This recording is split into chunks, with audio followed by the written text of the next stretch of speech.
You may be thinking, now is a great time to buy a second home or investment property. Having enough money for a down payment on a new home is often one of the biggest struggles homeowners face.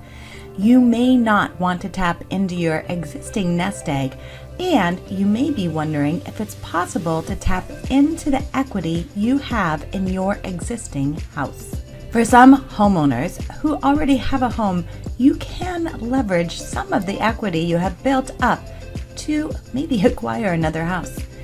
There are a few different options for using your equity in your existing house, and you always want to consult your accountant to find out any tax implications, and perhaps your financial advisor to find out if buying another property fits in with your long-term investment strategy. So let's look at some options you may have to tap into the equity of your existing home. The first option you may consider is to refinance your existing home with a cash-out refinance home loan. A cash-out refi allows you to tap into the equity in your home and take cash out. This cash can be used to remodel your home, pay off bills, or put your kids through college.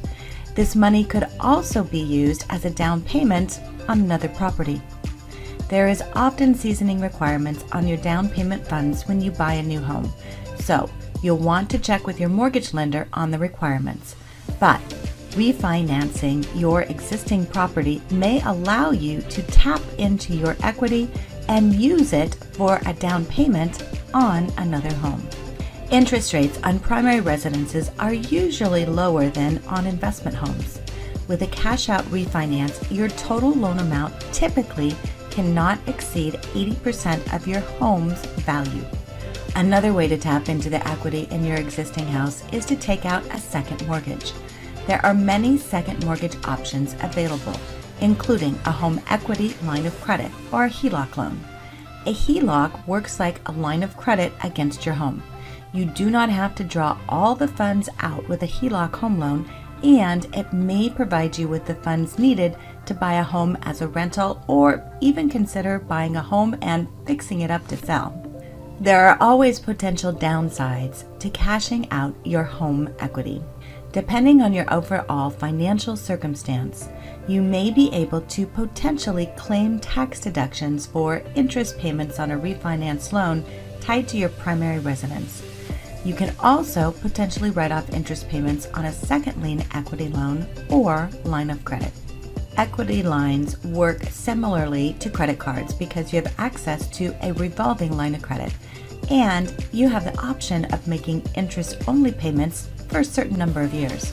Before you begin the process, be sure to check with your accountant to find out your options. When you use your existing home equity to finance a second home, you stand to lose your primary house if you fall behind on the loan payments. Equity lines of credit usually have variable interest rates, which means your payments could skyrocket over the course of time.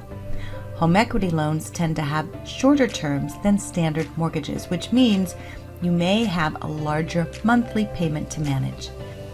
If your payments fall within your budget, then a cash-out refinance or equity line may make sense. But if funds are tight, then the cons may outweigh the pros. Whatever you decide, be sure you're working with your accountant, your financial advisor, and of course, a licensed mortgage professional. You may be sitting on an opportunity to expand your homeownership with the equity in your existing home. Thank you for watching my video. If you'd like more information, please see my contact information below.